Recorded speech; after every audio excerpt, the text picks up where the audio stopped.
कहानी की शुरुआत में एक लड़के ने अपनी आंखें खोली जिसका नाम है वुई इसेन। उसने देखा कि आदमियों का एक समूह उसके चारों ओर खड़ा है। जागने के बाद वो लोग उसे खींचकर अपने लीडर के पास ले गया। तभी हमें वुई इसेन की बचपन की कहानी बताई जाती है कि जब वो 8 साल का था तो आसमान से एक उल्कापिंड गिरा था। वुई इसेन ने उल्कापिंड को देखने के लिए जंगल में चला गया और उसने उस पत्थर को टच किया जिसके कारण कुछ सुपर पावर मिल जाती है। जब उसे होश आते हैं तब वो देखता है कि उसके आसपास के सभी सामान उसके चारों ओर घूमने लगते हैं। वुई इसेन जो एक अनाथ आश्रम में रहता था, प्रोफेसर सिंह ने वुई इसेन को एडॉप्ट किया और अपने साथ लेकर उस सुपर पावर को कंट्रोल करने के लिए बहुत सारे जगह घुमा। अंत में उसे उस सुपर पावर को काबू करने के लिए सिखाया और एक स्टेबल मैग्नेटिक फील्ड गोदाम को ढूंढा ताकि उसके पास कोई भी वस्तु न आए। फिर हमें प्रेजेंट टाइम को दिखाई जाती है। वही गोदाम ध्वस्त किए जाने का सामना करते हुए वुई इसेन रक्षा के लिए अपने सुपर पावर का इस्तेमाल करना चाहता था, लेकिन करने में असफल रहा। तभी लीडर के बेटे को गुस्सा आ जाता है और चाकू से हमला करने के लिए कोशिश करता है। तभी वुई इसेन उसे टेबल पर अपनी हाथों से दबाकर गले पर चाकू रख देता है। लीडर के बेटा वुई इसेन के ऊपर हमला करने का तरीका सोचता है, लेकिन वुई इसेन को पता चल जाता है और उसे होने नहीं देता है क्योंकि वो मन की बातें सुन रहा था। जैसे ही उसे पता चलता है कि वो मन की बात सुन रहा है तभी उसका ध्यान भटक जाते हैं और वुई इसेन उन सभी से मार खाने लगते हैं। वुई इसेन सोचता है, मैंने जब उसके चेहरे पर हाथ रखा था तब मैंने मन की बात पढ़ ली। नेक्स्ट वो लीडर के गाल पर हाथ रख देता है और मन की बात पढ़ने की कोशिश करते हैं। वो बार बार उसके गालों पर हाथ रखता है। तभी लीडर वुई इसेन से कहता है, तुम्हारी हिम्मत कैसे हुई? अपना हाथ मुझसे दूर करो। बच्चे, तुम मुझे शर्मिंदा कर रहे हो। लेकिन वुई इसेन बार बार अपना हाथ उसके गाल पर रखता है। ऐसा करने पर एक मेंबर गुस्से में उसके सिर पर पत्थर तोड़ देता है। उसके बाद वहाँ डुआन मोहाओ आते हैं जो वुई इसेन का घर गिराने में उन लोगों की मदद की थी। डुआन मोहाओ लीडर से कहता है, मैंने अपना काम कर दिया लेकिन मुझे अभी तक मेरा पैसा नहीं मिला। फिर वो टेबल के ओर देखते हुए पूछता है, क्या यह पैसा मेरे लिए? ऐसे कहते हुए डुआन मोहाओ पैसे वाले बक्से के ओर अपना हाथ बढ़ाता है। लीडर के बेटे ने उसके हाथ कसकर पकड़ लेता है। लीडर डुआन मोहाओ से कहता है, अभी तुम घर जाओ, हम इसके बारे में बाद में बात करूंगा। लेकिन डुआन मोहाओ नहीं सुनता। तभी लीडर कहता है, क्या तुम्हें मरना है? तभी डुआन मोहाओ कहता है, नहीं नहीं, प्लीज मुझे जाने दो। उसके जाने के बाद वो लोग फिर से वुई इसेन को तंग करने लगते हैं। कुछ मिनट के बाद एक टैक्सी बहुत ही तेजी से आकर वुई इसेन को लेकर वहाँ से भाग जाते हैं। नेक्स्ट हमें वो सेम गाड़ी को हॉस्पिटल के पास दिखाई जाती है, जहाँ हम देखते हैं कि वो कार वाला व्यक्ति डुआन मोहाओ ही है। वुई इसेन डुआन मोहाओ से झगड़ने लगते हैं क्योंकि डुआन मोहाओ ही उन लोगों को घर गिराने में मदद की थी। जब वो दोनों बहस कर रहा था तभी वुई इसेन का हाथ डुआन मोहाओ के मुंह पर था और वो देखता है कि वो कैसे उस गैंग की मदद किया था। डुआन मोहाओ गुस्से से वुई इसेन को वहाँ बीच रास्ते पर छोड़कर ही चले जाते हैं। नेक्स्ट हमें दिखाई जाती है वुई इसेन गोदाम के पास जाता है जहाँ कुछ भी नहीं बचा था। वहाँ पर एक नोटबुक खोज रहा था जो कि प्रोफेसर सिंह ने उसे दिया था, लेकिन वो देखता है नोटबुक गायब है और वहाँ पर एक यूनिवर्सिटी की कार्ड साथ में एक पोस्टर भी है। वुई इसेन यूनिवर्सिटी के नजदीक एक घर रेंट पर लिया और वहाँ पर ही एडमिशन भी कर लिया ताकि वो नोटबुक ढूंढ सके। वुई इसेन ने कागज का एक टुकड़ा लिया और नोटबुक के बारे में पता लगाने के लिए हर जगह चेहरे को छुआ। वुई इसेन यूनिवर्सिटी स्टूडेंट के चेहरे पर हाथ रखकर पूछता है, क्या तुमने ब्राउन कलर की कोई नोटबुक देखा है? लेकिन वुई इसेन को कुछ भी पता नहीं चला। रॉय को दिखाई जाती है जो बॉक्सिंग की प्रैक्टिस कर रही थी। रात में वो अपना लॉकर खोलकर अपना सामान निकालती है। तभी वहाँ पर द्वान मोहाओ आते हैं। द्वान मोहाओ रोई से पूछता है, क्या तुम जा रही हो?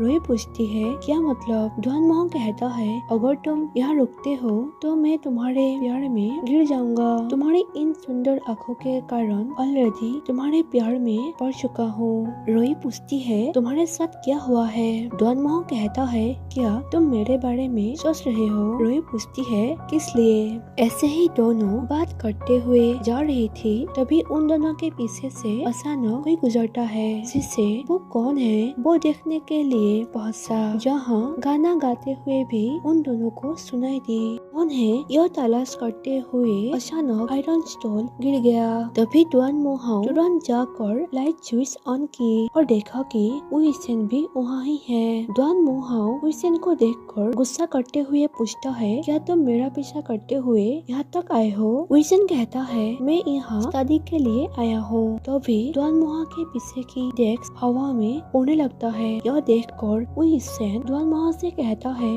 क्या तुम्हारे पास सुपर पावर है? उइसेन को संदेह हुआ कि द्वान मोहा ही नोटबुक चुराया है, लेकिन रोई उइसेन के ओर मुस्कुराते हुए देख रही थी। उइसेन ने द्वान मोहा का पीछा किया। द्वान मोहा भागते हुए गर्ल्स बाथरूम में ही चला जाता है। उइसेन भी वहाँ पहुँच जाते हैं। वहाँ जाकर सवाल करने लगते हैं नोटबुक के बारे में। बगल के बाथरूम में एक लड़की उन दोनों के बातों को सुन रही थी, लेकिन कुछ और ही समझा और उन दोनों के हरकतों को देख रही थी।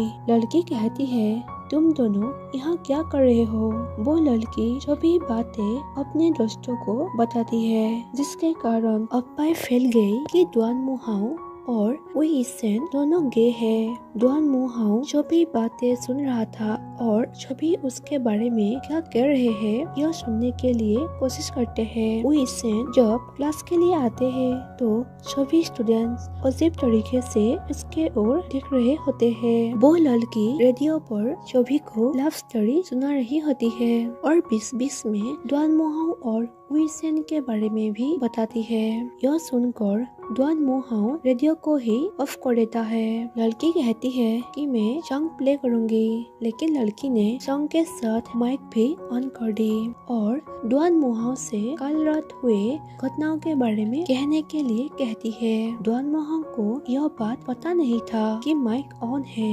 द्वान मोहाओ बाथरूम में जो कुछ भी हुआ उसके बारे में कहता है कि पिछली रात बाथरूम में जो हुआ वो अलग है और तुमने जो देखा वो भी अलग है। लड़की कहती है, मैंने तुम दोनों को साथ देखा था।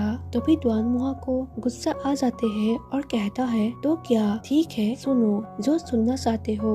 मैं उइसेन के साथ रिलेशनशिप में हूँ और हाँ मैं था बाथरूम में उइसेन के साथ। तो क्या तुम्हें कोई परेशानी है क्या? उसके बाद सुनकर लड़की हंसने लगती है। तभी द्वान मोहा को पता चल गया कि सभी बातें सभी ने सुन लिया और वह शर्मा गया। एक आदमी को दिखाया जाता है जहाँ उसके टेबल पर वो ही नोटबुक रखा हुआ था जो उइसेन अभी तक ढूंढ रहा है। एक आदमी कहता है, जरूर इस नोटबुक में सीक्रेट बातें हैं और मुझे यकीन है यह उइसेन की ही है। वो अभी यूनिवर्सिटी में एडमिशन ले लिया है और उसने द्वान मोहा के साथ अच्छा संबंध भी बना लिया है। तुम लोग जाओ और द्वान मोहा को सबक सिखाओ। नेक्स्ट द्वान मोहा को वॉशरूम में दिखाया जाता है जहाँ एक लड़का वहाँ आकर कहता है, मैंने सुना है कि कुछ दिन पहले तुमने मेरे आदमियों को बाहर जाने के लिए कहा था, लेकिन द्वान मोहा कुछ नहीं कहता है। वो आदमी द्वान मोहा से कहता है, क्या तुम मेरे सवाल का जवाब नहीं दोगे? मैंने सुना है कि तुम यूनिवर्सिटी में नेटवर्किंग के बच्चा हो। द्वान मोहा कहता है, भाई जून, मैंने भी आपके बारे में बहुत सारी बातें सुना है। पहली बार हम एक दूसरे से मिले हैं। तभी वो जून कहता है, तुमने मेरे बारे में जरूर सुना होगा, लेकिन इसका मतलब यह नहीं है तुम मेरे बारे में सब कुछ जानते हो।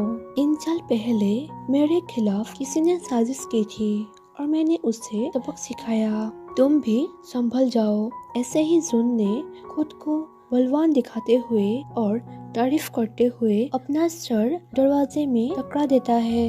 तभी द्वान मोहा वहाँ से बाहर जाने लगता है। जैसे ही वो डोर खुला तो और भी ज्यादा लड़के खड़े होते हैं और हमें पता चलती है कि जिसमें जुन ने अपना सर घुसाया हुआ था वहाँ पर उसका लीडर टॉयलेट कर रहा होता है। बाहर निकलकर द्वान मोहा को पीटता है और वहाँ से चले जाते हैं। नेक्स्ट वही सेन डिपार्टमेंट पर जाकर रॉय की एडमिशन फॉर्म की पिक्चर लेता है उसके बारे में जानने के लिए। रॉय जो बॉक्सिंग प्रैक्टिस कर रही होती है जहाँ एक आदमी जो जिम का ओनर है वो रॉय से कहता है तुम गलत प्रैक्टिस कर रही हो। ऐसे कहते हुए रॉय को सिखाने आते हैं लेकिन रॉय के तरफ गंदी नजरों से देख रहे होते हैं जिसके कारण गर्लफ्रेंड आकर उसे एक किक मार देती है और पनिशमेंट के लिए बहुत सारे केले खाने के लिए कहता है। गर्लफ्रेंड यह समझ लेती है कि रॉय उसके बॉयफ्रेंड के साथ लाइन मार रही थी। यह सोचकर वो रॉय को बॉक्सिंग के लिए चैलेंज करती है और कहती है कि जो जीतेगा वो ही यहाँ रह पाएगी। लेकिन बॉक्सिंग में रॉय जीत जाती है और उस लड़की से कहती है अपना वादा मत भूलना। सो फ्रेंड्स, एपिसोड 1 एंड हो जाती है।